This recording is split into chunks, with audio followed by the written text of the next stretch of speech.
నమస్తే, welcome to Leo. మనతో ఉన్నారు పొలిటికల్ అనలిస్ట్ అంకమరావు గారు. సార్ నమస్తే. నమస్తే సార్, మనం చూసుకుంటే జగన్మోహన్ రెడ్డి ప్రతి ఒక్కళ్ళు కూడా పరామర్శను మనం చేస్తూనే వస్తున్నాం. అది ఏదైతే గంజాయికి సంబంధించినటువంటి ఒక ముఠాలకు కావచ్చు, బెట్టింగ్ రాయర్లకు కావచ్చు, లేదా వాళ్ళకు సంబంధించిన వైసీపీ నేతలు ఎవరైతే ఉన్నారో ఈవీఎం బద్దలు కొట్టినటువంటి ఒక పిన్నెల రామకృష్ణారెడ్డి గారు కావచ్చు, లేదా బోట్లతో గుద్దించినటువంటి నందిగామ సురేష్ కావచ్చు, ఇలా ప్రతి ఒక్కళ్ళు కూడా పరామర్శ మీద పరామర్శ చేస్తూ వస్తున్నాడు. ములాఖత్లో ఒక దళిత యువకుని కిడ్నాప్ చేసినటువంటి ఒక వల్లభనేని వంశీకి కూడా. కానీ ఆశ్చర్యంగా దాదాపు 12 మంది అరెస్ట్ అయితే దాదాపు A1 నుంచి A41 దాకా ఉంటే ఒక్కరికి కూడా లిక్కర్ స్కామ్ సంబంధించి ఇప్పటిదాకా ములాఖాత్ ఇవ్వలేదు. ఆఖరికి తన సొంత మనిషి అయినటువంటి ఒక కృష్ణమోహన్ రెడ్డి గారు కావచ్చు, ధనుంజయ రెడ్డి గారు కావచ్చు, లేదా భారతీ మేడంకి చాలా దగ్గరగా ఉన్నటువంటి ఒక బాలాజీ గోందెప్ప కావచ్చు, చాలా అత్యంత సన్నిహితంగా ఉన్నటువంటి ఒక మిథున్ రెడ్డి కూడా కావచ్చు. ఎందుకు అంటే ఏం చెప్తారు సార్? ఇప్పుడు మీరు చెప్పిన వాళ్ళు నందిగం సురేష్ బోటుతోటి కృష్ణానది మీద ప్రకాశం బ్యారేజీని ఆ గేట్లని పగలగొట్టాలని ప్రయత్నం చేశాడు. ఆ తర్వాత అతని మీద వేరే అభియోగాలు ఉన్నాయి. దానివల్ల అతను అదుపులో తీసుకున్నారు. ఇక వల్లభనేని వంశీ దళిత యువకుడిని కిడ్నాప్ చేశాడు. అంటే బెదిరించాడా, భయపెట్టాడా, కిడ్నాప్ చేశాడా అనేది రేపు పూర్తిగా విచారణలో అవన్నీ బయటకు వస్తాయి. న్యాయస్థానం ఏం తీర్పిస్తుందనే తర్వాత విషయం. దాంట్లో అతను అదుపులో తీసుకున్నారు. ఆ తర్వాత వివిధ అంశాలకు సంబంధించి అతను కారాగారంలో మగ్గిపోయాడు. అతని వరకు పరామర్శించాడు. నందిగం సురేష్ని పరామర్శించాడు. ఇక మిగిలిన వాళ్ళు ఇప్పుడు మద్యానికి సంబంధించిన దాంట్లో పరామర్శిస్తే అవి రెండు వాళ్ళ వ్యక్తిగతం, ఇతనికి సంబంధం లేదు కదా.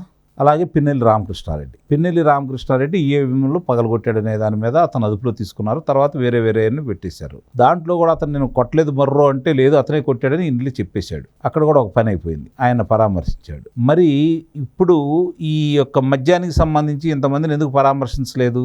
ఆ కుంభకోణంలో ఈయన కూడా ఉన్నాడు. దాంట్లో ఈయన లేడుగా, దాంట్లో ఇతనైతే లేడుగా, ఆ మూడింటికి సంబంధించి ఇతనికి సంబంధం లేదుగా. అంటే ఈవీఎం బద్దలు కొట్టిన దాంట్లో జగన్ లేడు, సత్యవర్ధన్ని కిడ్నాప్ చేసిన దాంట్లో జగన్ లేడు, అదే మీరు అన్నట్టుగా బోట్లో గుద్దించిన దాంట్లో కూడా జగన్ లేడు కదా. కానీ లిక్కర్లో మాత్రం ఉన్నాడు. ఓకే. కాబట్టి వాళ్ళని పరామర్శించడానికి వెళ్ళాడు అనుకోండి, వాళ్ళకి మద్దతు తెలుపుదామని వెళ్ళాడు అనుకోండి, వాళ్ళతోటి ములాఖత్ అయ్యాడు అనుకోండి, ఇతను కూడా లోనేస్తారేమో భయం. ఇప్పుడు ఆ కుంభకోణంలో ప్రధాన పాత్రధారి ఇతనే కదా, అంతిమ లబ్ధిదారుడు ఇతనే కదా, 90% ఇతనికేం ముట్టినాయి కదా. ఇది ఇప్పుడు చుట్టువాడు చెబుతున్నటువంటి మాటలు. కాబట్టి ఇప్పుడు అతని పేరు కూడా కొన్ని చోట్ల ఉదాహరించారు కదా, పూర్తిగా పెట్టకపోయినా కొన్ని చోట్ల అయితే ఉదాహరించారు కదా. కాబట్టి ఇప్పుడు వాళ్ళతోటి కలిసి వాళ్ళతోటి మాట్లాడదామని వెళ్ళాడు అనుకోండి, ఇతను కూడా ఎక్కడ లోనేస్తాడేమో వాళ్ళ భయం. అదే వాళ్ళు చెబుతున్నారు, మీరు నేను చెప్పట్లా. వాళ్ళ మనుషులు, వాళ్ళకు సంబంధించిన ప్రసార మాధ్యమాలు, వాళ్ళకు సంబంధించినటువంటి ఎనలిస్టులు, వాళ్ళకు సంబంధించినటువంటి పాత్రికేయ మిత్రులు, వాళ్ళకు సంబంధించినటువంటి జర్నలిస్టులు వాళ్ళు చెప్తున్నారు, మీరు నేను చెప్పట్లా. అంటే వాళ్ళందరి దృష్టిలో జగన్మోహన్ రెడ్డి మద్యం కుంభకోణంలో ఉన్నాడు అని చెప్పని ప్రభుత్వం దగ్గర పక్కా ఆధారాలు అయితే ఉన్నాయి. కాబట్టి ఎప్పుడు అదుపులో తీసుకుంటారో కూడా అర్థం కాని పరిస్థితిలో ఉన్నారు. ఎప్పుడు అదుపులో తీసుకుంటారో అనేది భయంతో గడుపుతున్నారు వాళ్ళు. ఆ భయం అనేది వాళ్ళ స్పష్టంగా ఉందనేది వాళ్ళ మాటలను బట్టి ఇప్పుడు మనకి స్పష్టంగా అర్థమైపోతూ ఉంది. అది ఇక్కడ మనం చూసుకుంటే సార్, మీరు అన్నట్టుగా వాళ్ళ సొంత మీడియాకి సంబంధించి సోషల్ మీడియాలో ప్రముఖ ఒక జర్నలిస్ట్ చేస్తున్నట్టు వీడియోస్ నిజంగా సాక్షికి సంబంధించి కావచ్చు, జగన్కి సంబంధించి చాలా సపోర్టివ్గా ఉంటుంటాయి. అలాంటి సొంత ఛానళ్ళలో, అవే కాకుండా ఇంకా కొన్ని ఛానల్స్లో కూడా నిజంగా జగన్మోహన్ రెడ్డి లిక్కర్ స్కామ్లో ఉన్నాడా, అదేవిధంగా 17A నోటీస్ ఇవ్వకుండా అరెస్ట్ చేస్తే ఎక్కడ అరెస్ట్ చేస్తారు, అది ఎలంకన లేదా తాడేపల్లె అని చెప్పేసి మాట్లాడుతూ వస్తున్నారు. సో ఖచ్చితంగా ఈ ఒక్క రోజు అంటే గడిచిన 24 గంటల నుంచి మాత్రం జగన్ అరెస్ట్ గురించి మాత్రం వాళ్ళ సొంత మీడియాలోనే జరుగుతుంది. అంటే లాస్ట్ ఫైనల్ చార్జ్ షీట్ ఏదైతే ఉందో ఇది పెట్టే లోపల జగన్మోహన్ రెడ్డిని అరెస్ట్ చేసే అవకాశాలు ఉన్నాయంటున్నారు. అది కాక గతంలో జగన్మోహన్ రెడ్డి లండన్ వెళ్ళినప్పుడు చంద్రబాబు నాయుడు గారిని ఎత్తేసారని చెప్పేసి అన్నాడు. చాలా దుర్భాష మాట్లాడుతూ ఎత్తేసారన్నారు. ఈసారి చంద్రబాబు నాయుడు గారు, లోకేష్ గారు సింగపూర్ వెళ్తే ఆ భయం అయితే పట్టుకుంది, ఖచ్చితంగా ఈ లోపల నన్ను ఎత్తేస్తారేమో అని చెప్పేసి. నిజంగా జగన్ భయపడిన దానికి అర్థం ఉందనుకోవచ్చు. అందుకే జగన్ గారు ఎవరైతే ఉన్నారో గవర్నర్ గారిని కలవడం కూడా ఇదే అంటే ఏం చెప్తారు సార్? అంటే ఇక్కడ జగను గవర్నర్ గారిని కలిశాడు అంటే 2 విషయాలు మాట్లాడుకోవాలి మనం. అతనికి గతంలో సహాయ సహకారాలు అందజేసిన పెద్దలందరూ కూడా ఎదురుగానే ముఖం మీద తలుపులు వేసేశారు. ఇక్కడ నీకు ప్రవేశం లేదు, మా వల్ల నీకు ఎలాంటి సహాయ సహకారాలు అందజేయరు అని చెప్పని. ఢిల్లీలో కూర్చొని చక్రం తిప్పి జగన్మోహన్ రెడ్డి కోసం చేయాల్సిన ప్రయత్నాలన్నీ చేసిన విజయసాయిరెడ్డి దూరంగా ఉన్నాడు. ఈరోజు ఆ తర్వాత స్థానం తీసుకొని ఢిల్లీ పెద్దలతోటి మంతనాలు జరుపుతూ సత్సంబంధాలు జరుపుతున్నటువంటి మిథున్ రెడ్డి కారాగారంలో ఉన్నాడు. మరి ఇప్పుడు ఎవరు పట్టించుకుంటారు అతని గురించి? ఎవరు రక్షిస్తారు అతని గురించి?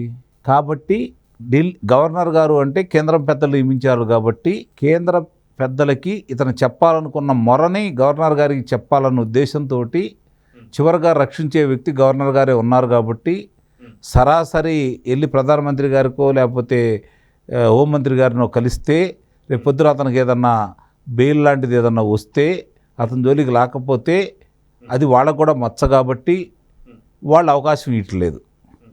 కాబట్టి ఈ విషయాలన్నీ కూడా గవర్నర్ గారి దగ్గర పోయి చెప్పుకొని నన్ను రక్షించండి, రక్షించే మార్గం చెప్పండి అని బతినాడుకోవడానికి వెళ్ళి ఉంటాడు. అందుకోసమే 1.5 గంటల సమయం పట్టింది. బయటకు వచ్చి ఏం మాట్లాడారు? ఆయన అనారోగ్యం ఉన్నారని చెప్పని ఆరోగ్యం గురించి వాకప్ చేయడానికి వెళ్ళారు అని.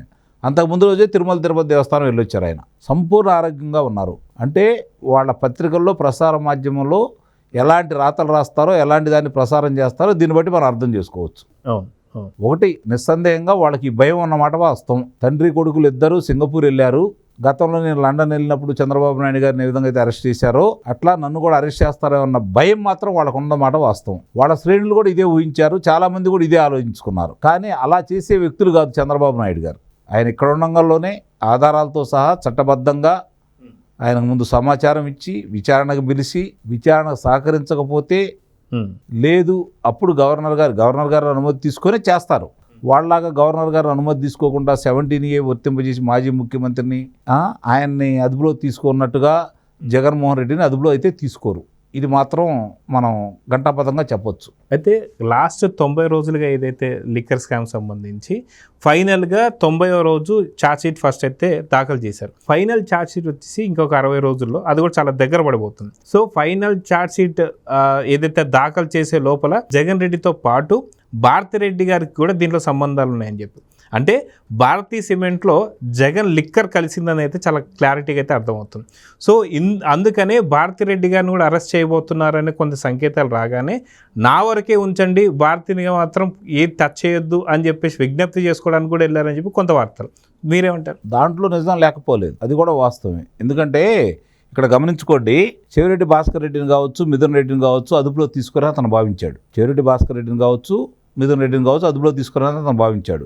వాళ్ళిద్దరిని ఎప్పుడైతే అదుపులో తీసుకున్నారో ఈరోజు వాళ్ళిద్దరైతే కారాగారంలో ఉన్నారో ఇప్పుడు బాలాజీ గోవిందప్పకు సంబంధించినటువంటి కార్యాలయంలో మన సిట్ అధికారులు అందరూ కూడా వెళ్ళేసి తనిఖీ చేసిన తర్వాత కొన్ని ఆధారాలు అయితే వాళ్ళకి దొరికినాయో దాన్ని ఆ ఆధారాలకి భారతిరెడ్డి గారికి సంబంధం ఉందన్న ఉద్దేశంతో సమాచారం దాంట్లో ఉందన్న ఉద్దేశంతో హుటాహుటిన బెంగళూరు నుంచి వచ్చి గవర్నర్ గారిని కలిశారు. అందుట్లో అనుమానమే లేదు, వాళ్ళకి ఆలోచన ఉంది. ఎందుకంటే వాళ్ళు దాంట్లో భాగస్వాములు అని చెప్పని ఎందుకు అంటున్నారు, బలంగా సిట్టు కూడా ఎందుకు చెబుతుంది అంటే ముంబై వాళ్ళు కావచ్చు లేకపోతే మిగిలిన వాళ్ళు కావచ్చు బంగారం రూపేణా అందజేశారు, ఆ బంగారం భారతిరెడ్డి గారి దగ్గరికి వెళ్ళింది అనేది అందరూ చెప్తున్నటువంటిది ఇప్పుడు సిట్టు వాళ్ళు చెప్తున్నటువంటి మాట. ఆ భయం కొద్దే ఈరోజు ఒకవేళ ఏదన్నా జరిగితే అంతగా నన్ను రక్షించండి, నన్ను రక్షించడానికి వీలు కాకపోతే కనీసం నా భార్యనైనా దీంట్లో ఇరిగించకుండా ఉండే విధంగా చూసుకోండి అని చెప్తే చెప్పుండొచ్చు. కానీ ఇవన్నీ సర్వోన్నత న్యాయస్థానంలో న్యాయమూర్తిగా చేసినటువంటి నజీర్ గారికి జగన్మోహన్ రెడ్డి ఉదంతం ఏంటి, జగన్మోహన్ రెడ్డి చరిత్ర ఏంటి, జగన్మోహన్ రెడ్డి 5 సంవత్సరాల పరిపాలన ఏ విధంగా సాగింది, ఆయన ఏ కుంభకోణాల్లో ఉంది, అవన్నీ ఆయనకు తెలియనియా? ఆయన ఈయన గురించి పట్టించుకుంటాడా? నిజంగా హామీ కనుక వచ్చినట్టయితే 10-15 నిమిషాలు ఆనందంగా బయటకు వచ్చేసి కార్యక్రమం వేరేలా ఉండేది. కానీ అవన్నీ పట్టించుకునే పరిస్థితులు లేరు కదా. ఇవాళ పరిస్థితి ఎలా ఉంది? ఏది జరిగినా ఏ పెద్దలు ఎవరిని రక్షించినా నిమిషంలో ప్రపంచవ్యాప్తంగా తెలుస్తూ ఉంది. అధికార పార్టీకి గుదిబండలు అవుతున్నారు ఇలాంటి వాళ్ళు. అధికార పార్టీ వాళ్ళు ఏదన్నా రక్షణ ఇచ్చినా లేకపోతే అభయం ఇచ్చి కాపాడినా. కాబట్టి అలాంటి పిచ్చి పని ఇప్పుడు కేంద్రం చేస్తుందని అయితే భావించడానికి వీల్లేదు. అంతకుముందు అధికారంలో ఉన్నాడు కాబట్టి కొంత చూచి చూడనట్టు వాళ్ళు వదిలేశారు. ఇప్పుడైతే ఇవాళ ఉన్న పరిస్థితుల్లో ఎట్టి పరిస్థితుల్లో కూడా ఇతని తరపున వెళ్ళి మాట్లాడేవాళ్ళు లేరు ఈరోజు ఢిల్లీ స్థాయిలో. కాబట్టి నజీర్ గారి దగ్గరికి వెళ్ళి భార్యాభర్తలు ఇద్దరు చెప్పుకున్నారని అయితే నేను భావిస్తున్నాను. సో చూద్దాం సార్, ఖచ్చితంగా ఫైనల్ ఛార్జ్షీట్ లోపల ఇద్దరిని కూడా అరెస్ట్ చేయబోతున్నారనే వార్తలు అదే సొంత మీడియాలో కూడా ఈ వార్తలు అయితే సర్క్యులేట్ అయితే అవుతున్నాయి. సో చూద్దాం జరగబోతుందో. నమస్తే sir. Please subscribe to Leo News for more videos.